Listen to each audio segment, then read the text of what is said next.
Hello everyone, welcome back to Achna Academy.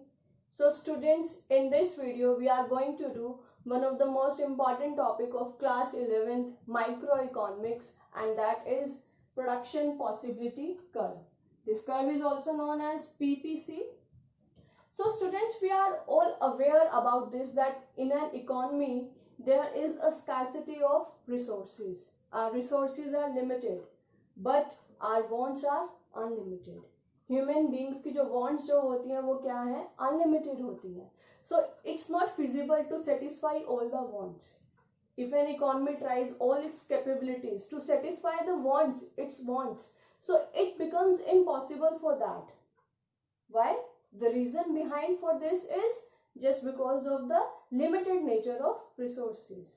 Resources जब हमारे पास पूरे नहीं है, लिमिटेड नेचर है, तो हम अपने वॉन्ट्स को सेटिस्फाई कैसे कर सकते हैं. Now the next question in front of the economy, or we can say in front of the government officials, is that what to produce. क्या वो चीज प्रोड्यूस करें using those limited resources. Whether they should produce consumer related items or war related items, that depends on the priority. Fine. So what is the function of this possibility curve, or how the government, how the economy will solve its problem, we will see in this video. Production possibility curve, let's move to the definition first, then we will discuss.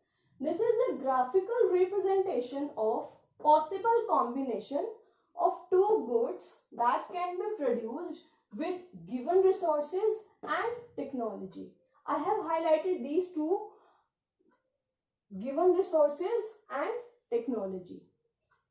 Production PPC curve हमारा क्या है, एक graphical representation है जो हमारा किस चीज को रिप्रेजेंट कर रहा है, पॉसिबल कॉम्बिनेशंस. ऐसे कौन कौन से कॉम्बिनेशंस हैं only for the two goods जिनको हम प्रोड्यूस कर सकते हैं when the resources are given and technology is also constant.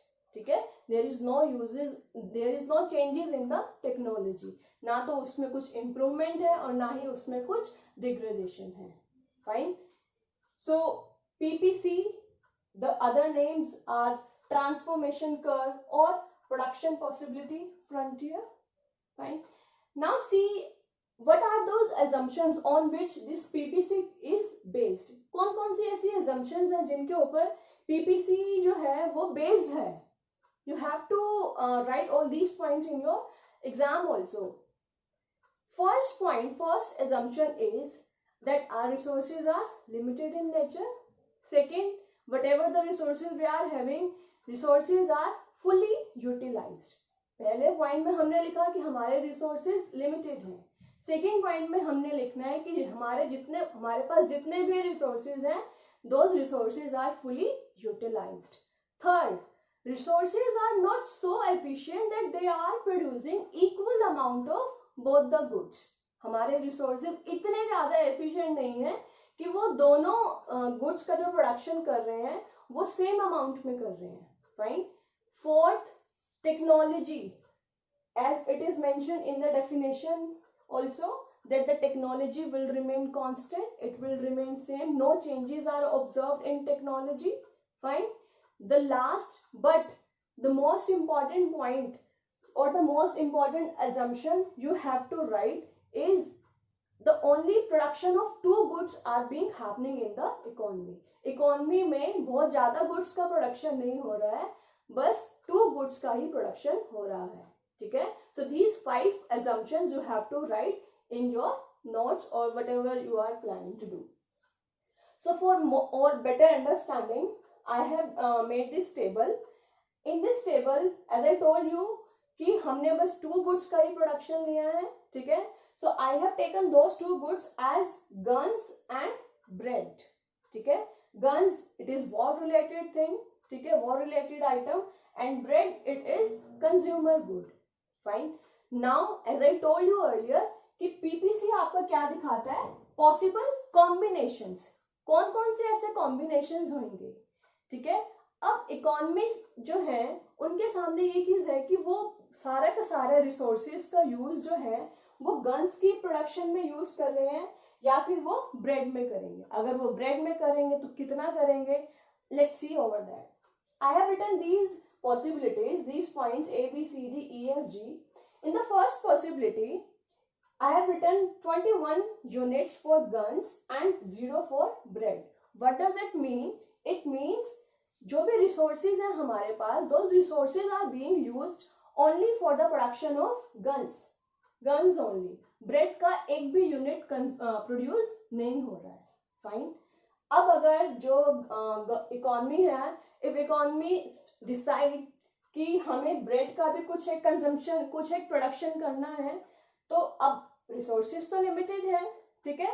अगर हम ब्रेड का प्रोडक्शन इंक्रीज कर रहे हैं तो by ultimately we have to decrease the production of these guns, ठीक है. Now see second possibility, guns का प्रोडक्शन डिक्रीज हो गया है 20, ठीक है, 21 से 20, और ब्रेड का जो प्रोडक्शन है वो इंक्रीज हो गया. Earlier it was 0, then it was 1. Now next possibility, bread का जो प्रोडक्शन है वो बाय 1 यूनिट वो बढ़ गया है, ठीक है, लेकिन गन्स का जो प्रोडक्शन जो है वो 2 यूनिट से डिक्रीज हो गया है. And ultimately these points are. And at the last, जो हमारी लास्ट पॉसिबिलिटी है कि अगर सारे रिसोर्सेज हम गन्स में यूज ना करके we are producing only bread units, तो गन्स की प्रोडक्शन जो पॉसिबिलिटी है वो 0 हो जाएगी, ठीक है, कुछ भी प्रोडक्शन नहीं होगा, और सारे के सारे रिसोर्सेज किस में यूटिलाइज हो जाएंगे, ब्रेड में यूटिलाइज हो जाएंगे, और उसकी यूनिट्स कितनी आ जाएगी, 6 आ जाएगी, ठीक है. अब यहाँ पर आप एक चीज नोटिस करेंगे दैट फॉर दिस ब्रेड जो इनका ये इंक्रीमेंट हो रहा है दैट इज बाय 1 यूनिट, ठीक है, और गन्स का जो इनके प्रोडक्शन यूनिट्स जो है वो डिक्रीज हो रहे हैं, वो अमाउंट जो है हमारा, देखो earlier it was 21, then 20, then 18, then 15, 11, 6 and 0, ठीक है. तो again there is a term for this, that term will discuss in the next video. But थोड़ा सा मैं आपको अभी ये इस चीज बता देती हूँ. मैंने पहले भी आपको बताया था कि while discussing this assumption points, हमने ये चीज एज्यूम करके चलनी है कि रिसोर्सेज हमारे इतने ज्यादा एफिशिएंट नहीं है कि उनका वो जो प्रोडक्शन कर रहे हैं same unit of the production for both the things are being happening, ठीक है. तो अब आप देख ही सकते हैं, अगर गन्स की यूनिट ब्रेड की यूनिट 1 यूनिट से इंक्रीज हो रही है तो गन्स की हमें सेक्रीफाइस जो रेशियो जो है वो ज्यादा करना पड़ रहा है, ठीक है. नाउ अगर हम इन्हीं पॉइंट्स को अब हम कर्व के उसमें अगर हम ड्रॉ करें, so I have made this is the X axis, you all know this is y axis. I have taken these guns on y axis and bread on x axis. So these are the points, ठीक है. आप इन points को जब हम mark करेंगे so we will get this curve. हमें ये curve जो है वो मिल जाएगा. फाइन.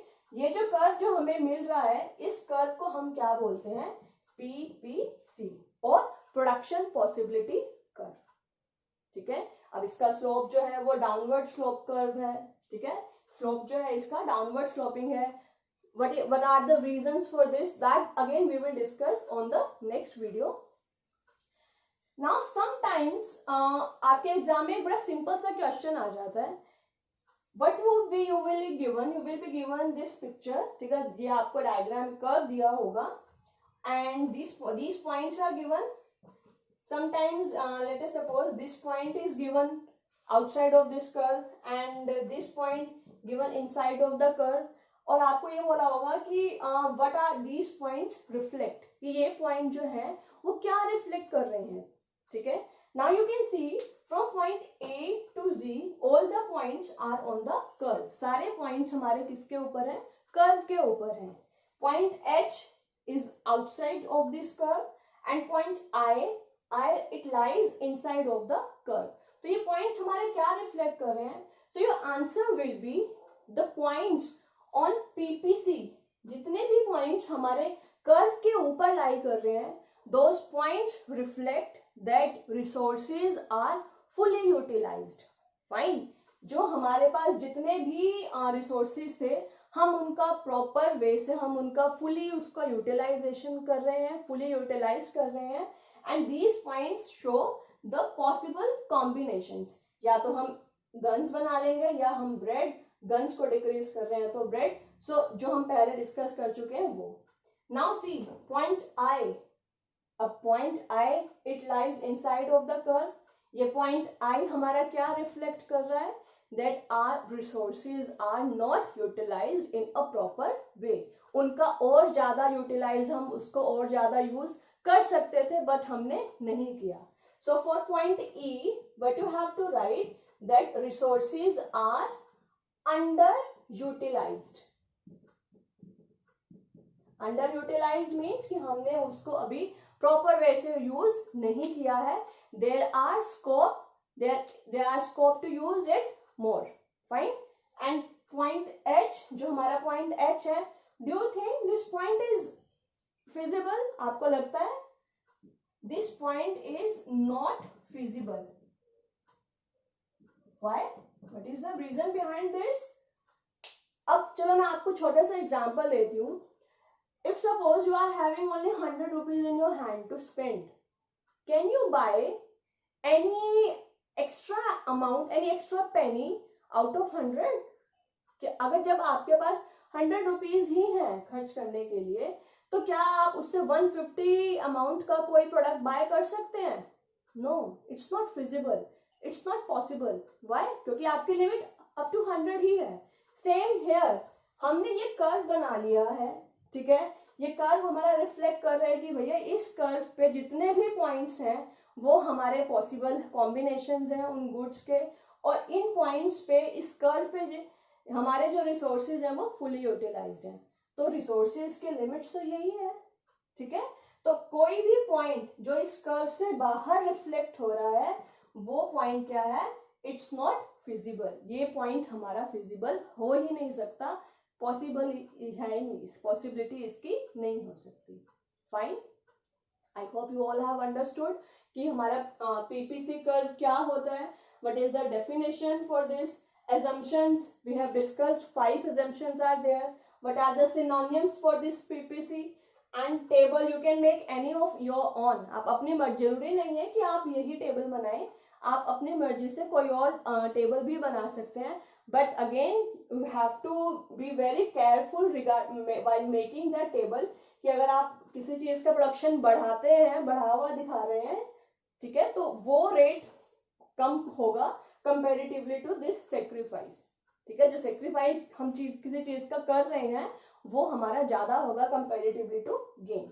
फाइन, तो आपने बस उसके बाद कर्व को माइंड में रखना है और these points. I hope you all have understood.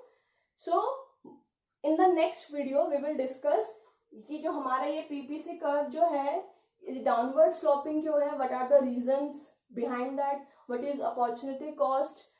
All these things will be discussed in the next video. So, if you find my video is fruitful to you, kindly like the press or kindly like my video, share it as you can, or subscribe my channel so that you can get the notifications of upcoming videos. Thank you so much.